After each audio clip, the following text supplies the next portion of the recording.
stand-up dude. And we appreciate you. I want to go back. No doubt. I want to go back to the documentary because I watched the documentary and I looked at some of the comments, which I usually don't do, but I wanted to get a vibe of what people were thinking. And a lot of people, I was surprised, thought it was some bullshit. They were a little aggravated with the whole direction behind it.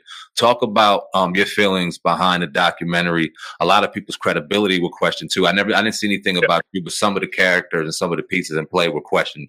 Talk about the documentary, how you felt about it, how it was filming it, and what your thoughts are about it once you've seen the final cut.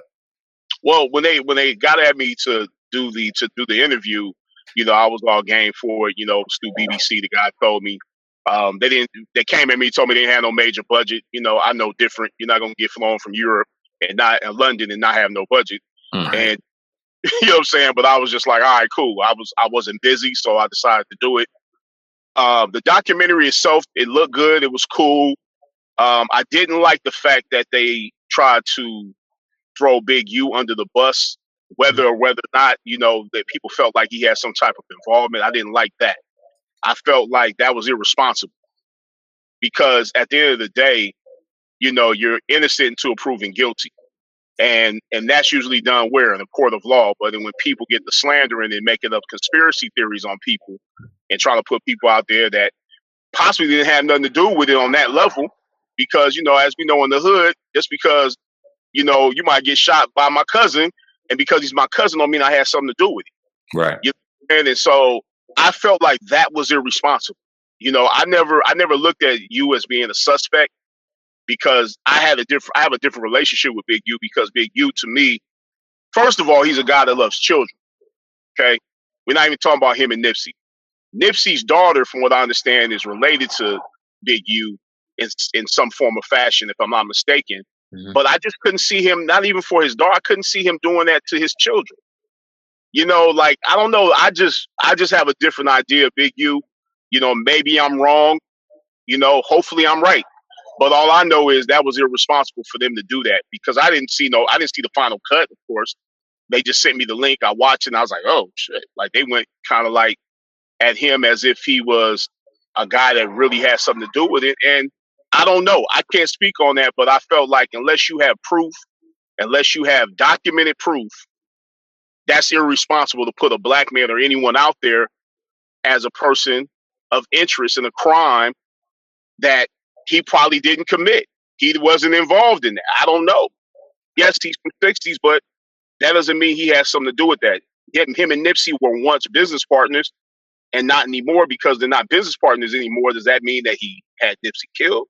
It's kind of like, it's a little weird to go about it like that. It's like something happened to me or Dame. It's like, damn, because something happened to Dame, does that mean that I had something to do with it? Because we did the book and things went a little south? No, you have to be real. You have to be realistic about things when you actually accuse someone of something. I didn't like that too much. I didn't like that part. Now, everything else was cool. It was cool. It was cool. He interviewed some people that, I don't know any of those people. And I'm sure a lot of them probably don't know me, but it was cool, but I didn't like that part. Right. I didn't like that part. I thought that was like irresponsible because, here again, Big U is a power player in the hood. He knows a lot of people. From what I understand, my dealings with Big U, he's a good guy. I never had any problems with him. I've never seen him as a person that was trying to victimize anyone. He's far removed from that type of life, if he ever really lived that type of life. And so I felt like BBC, well, Benjamin and the young lady that did, I felt like that was a little irresponsible. But shout out to them. They did the best they could. And we all make mistakes, but I feel like that was a mistake to do anyone like that without any proof. Yeah, absolutely. I definitely agree. It's a whole bunch of conspiracy. Like one every day around that time, and people were just doing it. A lot of people just doing it for views and things like that, and to get their subscriptions up. And as you see, it all died down. Nobody's talking about that no more. But I want to speak about the trial coming up with Eric Holder. First, are you planning on going at all, or are you just going to watch from home? I'm gonna actually watch. I probably won't go to the trial, but I'll definitely watch and check out everything as it's going on. A friend of mine yesterday told me that there's a possibility they might have thrown out footage because it's not really visible. The people in and the footage is not visible if that's Eric Holder. And so that could be a turning point in the case.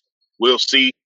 There's a lot of witnesses that were there that saw the guy or the person of interest or the guy that they have in custody. I don't know, but I know that it's going to work out one way or another, man. But at the end of the day, this guy Nipsey, he left a lot. I was just looking at some of his footage this morning, and I put up a post on my Instagram, and I mean, this guy was so next level in his thinking, man. He was just a beautiful person. All the experiences and all the different times I built with him, would build with him, it was never no bullshit, man. It was always like some next level thinking, man. He was an interesting guy. He was a thinker. And so that's the most unfortunate thing, is that this guy, was snatched away from his family who needed him the most. Fuck the fans. I'm talking about his family. We talking about his little son you saw on stage, and his stepson, and his family members, that miss him so much, man. But a lot of times, fans and other people, they get a little selfish with the approach to it. But just look at the family, man. Just, sit still and send some energy to the family members that lost their son, lost their father. Still send some energy. It's only been a year. Yeah. So those wounds are still healing, man. That wound does not have a scab on it. Put it that way. That's some heavy wounds, brother. You know what I'm saying? To lose somebody so important to you. Absolutely. Do you feel like some rappers out there, have tried to exploit Nipsey Hussle's name? I mean, we're not gonna mention no names, but we've seen a lot of people who have just, attached themselves to Nipsey without necessarily the family giving, their blessing to the people. Do you see that out there? People talking about that? Like, he ain't really down with Nipsey. She ain't really down with Nipsey. They just doing a so-called clout or whatever they call it. Do you yeah. Yeah, I've seen a few people talk about that, but it's hard to really say who was who in that situation, because he reached out to so many people that they don't even know about, because he was one of those kind of guys, man. If he liked you and he fucked with you, he would reach out to you. He would build with you, and he might jump on a song with you. So, a lot of people, that some of these people are fans. Some of these people are really friends. Some of these people were just associates in the studio, and more power to them. But it's hard to say, man. And it's like that turns into a conspiracy theory of who's who. But this is a guy that circled around all over the United States and certain parts of the world, and gave his energy to people. And that's a beautiful thing, because everybody that came in contact with him, if you ever pay attention, they don't really say anything gross about the dude. The dude was like a solid guy. He was a stand-up dude, man. Every time I dealt with him, from the time he was 16 years old, coming in the barbershop, him and Cobby, it was like he was a stand-up guy. He was a stand-up guy. Definitely. Even from the time he told me his name was going to be Nipsey Hussle in the barbershop. Right. I go by Nipsey Hussle. And we laughed at him, but he didn't laugh. He had a grin on his face, and he stayed focused on what he wanted to do. And that's when I knew. I was like, because me knowing about personal magnetism and confidence, I knew right off the bat. Soon as I didn't see him get flustered or shaken up because we was laughing at the name, I knew then. I said, okay, this guy is ready. He's on his path. He's on his purpose. And that's what you saw towards the end of his life, is that he stayed on his purpose, and he actually accomplished that goal that he set out to accomplish. I'm going to kind of piggyback off of the purpose and accomplishing his goal, because a lot of criticism also that Nip got was opening up the store where he opened up the store. Now, we know the significance behind it. We've heard the stories on why he opened up there. But looking at it in hindsight now, a year later, after his death, what do you feel about that? I think we even talked about it maybe this time last year when we talked to you about the podcast. Do we how do we feel about him opening the store there? Should he have moved out? What are your feelings about that now? Well, of course, we all feel like he should have moved out because he got killed there. But, this is a guy whose heart was in the right place. Fact. He meant so it's hard to tell someone that means well and their heart is in a certain place to not do something, because we're not fortune tellers. We don't see him getting killed over there. We just saw him as a person that grew up in the neighborhood. That's where his original store was at. So why not buy the properties in that location? Why not buy the land? Why not, continue to do business over there? So it's hard to say that, man, to me. At one time, I was really feeling that way, but I felt like, this is a guy, his intentions were in the right place. This can happen anywhere. If you look at the police records and all over the world, It's people that get killed in Beverly Hills. It's people that get killed in Hollywood, New York, in the Bronx, Manhattan. I mean, there's all types of crime and different things going on all over the world. So it's not so much of that. It's just more of, his intention was in the right place, but of course, you're going to have haters. You're going to have people that are not going to really rock and roll with your movement. And that can be anywhere. There's always going to be haters. There's always going to be people that low key they ain't going to share with you that they hate on you because nobody admits to hate. Mm-hmm. They just say, oh, look at you doing it big. I see you. And they might hit you with some of that talk. But on the low, they really feel in a certain kind of way and they sharpen their swords behind your back. So at the time, if when that's going on, you never know. You never know who is going to jump out the bush on you. When you're walking in the door, walking home, or with your girl. You never know. So we can't, and you can't live your life being worried about that. But at the same time, you have to take certain precautions and just make sure that, you're moving in a certain way. I felt like he probably definitely should have had some bodyguards over there with him. And some different, definitely should have had his crew with him.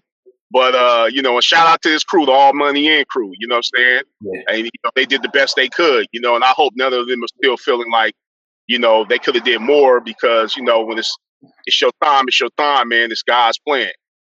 And, it's hard to say, man. I would say, I think like, his intentions were in the right place and he was just here to show us that it can be done, and what shouldn't be done, I guess, on the other end. Again, every polarity. Yeah, we definitely, learned a lot, from Nipsey and that whole situation. I think everybody, learned a lot, even with the guy, Pop Smoke, the rapper. He was out there and that situation went down, man.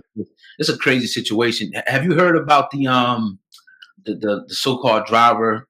Do you know if anybody's going to be testifying on Nipsey's behalf? Do you know anything about that, or is that kind of up in the air until the trial starts? I haven't heard anything about that. The only thing I talked to someone about yesterday was the fact that, and I don't know if this is true, but they were going to be throwing out the footage because they can't really tell if that's Eric Holder on the footage. So I hope that's not the truth, and I hope that they can do something where they can, bring it closer and see who's who. Or there was some other camera angles, but who knows? We'll see. Wow. We'll definitely, we'll definitely see. Mm-hmm. Oh God, we talked about that early on. You brought up them cameras, and I was like, "Nah, dog. Where that is no way in hell police don't got cameras. There's cameras everywhere out there." But then we went out there and we seen firsthand, like, "Whoa, it ain't where's the cameras at?" Like, didn't feel good. Kenyatta, I'm going to ask you about the alleged suspect right now. Was it hate in your opinion, or was there something more, and he's a pawn in the bigger puzzle at play right now? What is your gut feeling telling you about the alleged suspect? My gut feeling initially, and even later on, was that he was a pawn. He was moved to make that move on Nip because if he was known as a snitch, I don't think he would have even came to the area if cats was looking at him that way. But it's again, man, it's a weird thing because it's like, damn, did he get paid to do this? Because the people on record said it wasn't an argument, it wasn't no loud talking or nothing. He just asked him about the snitching, and he said he's gonna have to work it out. You're gonna have to figure that. You're gonna have to work that out because the word is you snitching, and it wasn't an argument. It wasn't nothing aggressive. Dude leaves and he comes back and chaos breaks out. And so, whatever it is, man, this is a fool, man. That's stupid, man. Like, it ain't make sense. It ain't that serious. It ain't that serious, man. There's some people saying the conspiracy theory of, it's some Illuminati stuff and some stuff, on the other end of, he was involved in something that, he didn't really understand. And he went against the establishment or the order. I heard that story. There's so many stories out there, conspiracy theories. But even if that's the case, that's weird and that's stupid because it's not that deep. It's not that serious. It's not that serious. He shot left. He shot, I think, and left 3 times, and then finally shot and then kicked Nip in the head before leaving, shooting him a total of 10 times. What does that say to you? Was that a personal vendetta? Was that like? Because when I see something like that, even though they say the cameras are blurry, and I can agree with you. You see what happens though. it seems like something personal. That seems like somebody you don't like. So talk about that. Yeah, definitely seemed personal, but I still feel like he was moved in that Yeah, direction yeah, upon, if the conversation went on snitching and he felt some kind of way about it, and there was no argument and nothing aggressive, I don't even understand. I can't get the logic of, okay, well, in my mind, it's aggressive, maybe because you brought up snitching and that's what it was. You might feel untouchable because you're over here in your hood, or in our hood. So let me come back and show you what time it is. It's just a ridiculous situation, man. That shit is the dirtiest shit in the world because this dude lost his life, man. He was an important dude in the community. He was doing major things, doing next level stuff. And anyone that's been killed on that level was important. You know what I'm saying? For yeah. nothing. You know what I'm saying? Like, I brought it when I got shot. I was like, damn it. I'm laying on the ground. Like, this fool is actually shooting me. Like, this is going on. This is happening. This is a real thing. And I'm laying there like, oh shit. Then he ran up to me with the gun, put it in my face, click, click, click, no more bullets. That fast. And it happened so fast, man. It's ridiculous. It's the dumbest shit in the world. And I wouldn't put that on anybody. I have no enemies, but I wouldn't put that on the enemy. Right. Something tells me, and we were talking about this because we talked about the footage, and I was like, yo, you really can't see him. What I mean? I'm just keeping it a buck. You can't really tell. It looks like the guy they got. But if you ask a jury to to point it out and say they wouldn't be able to identify the dude. So it's really going to be up to the people who were there, the other guys who got shot, who are already saying they ain't seen nothing.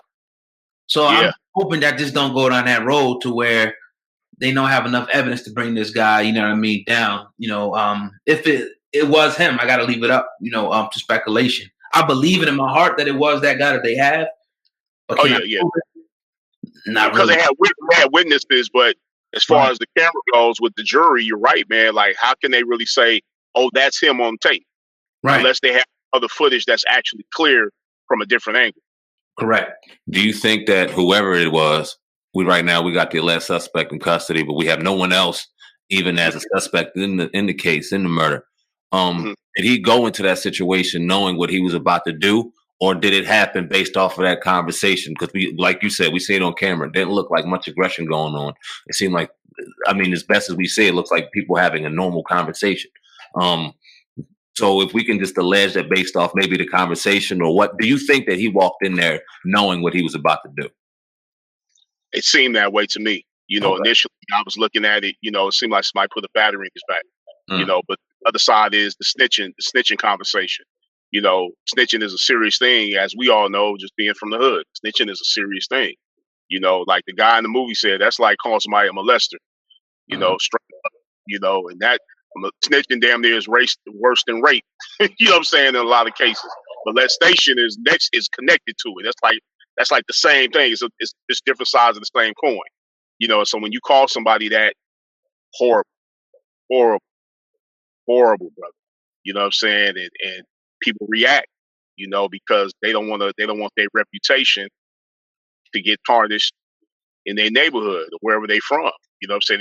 They don't want their peers to look at them a certain way, so they might react in an aggressive way to stop you from spreading that message and spreading that news. Yeah. So that's the other side of it. But it definitely looked like somebody put a battery in his back. Right. There was an article that came out, a lot of different hip hop outlets and even other outlets were putting out, and they were saying that allegedly this guy Eric Holder said that he was paid $70,000. It gained a lot of steam. It's never been substantiated. Nobody's ever, have any documentation that said it was him, but it was just rumors that came out. And then I forget the lady's name, but a congresswoman or former congresswoman kind of, added fuel to the fire when she said, yeah, stuff like this happened back in the COINTELPRO days. They would, take prominent black leaders out. And when she said that, I'm like, whoa, this is crazy. I'm trying to find the article right now, but yeah, man, crazy. Absolutely. Yeah, that's why I said that, because when the money thing was brought up, I think it was what he said, 70,000 or something crazy. Yeah. I heard that number, but this is something that has taken place. If you look at history, man, do your research. This has happened many times in many different ways throughout history, especially among black people. You know, there's always been people that have been paid under the table to take somebody out, to say someone did something that they didn't do. You know, so this is something this is commonplace. You know, this happens. But then the other side of it, the other side is, you know, gang banging and through the mentality of somebody that's, you know, a killer already. You know, the other side is, you know, you do your research on people that already have that black heart where they'll straight kill somebody no matter what. You know, Aaron Holder could be a person that reacted based on being called a snitch. But the money thing is heavier than just being called a snitch. So if he knew what he was going over there to do, or that he had something to do to get his money or whatever it was, that's why I said it felt like someone put a battery in his back. Something funny about that. It just didn't seem like a normal situation, because from what I read and understand, it was not aggressive. There was no aggressive conversation, because I even felt like if it wasn't an aggressive conversation, I don't think Nipsey would have just stayed over there like that. I feel like it was a conversation that he knew the guy. It was a conversation. He went on his way. He asked Nipsey about he hear his music or something like that, and he bounced, came back, chaos, straight up.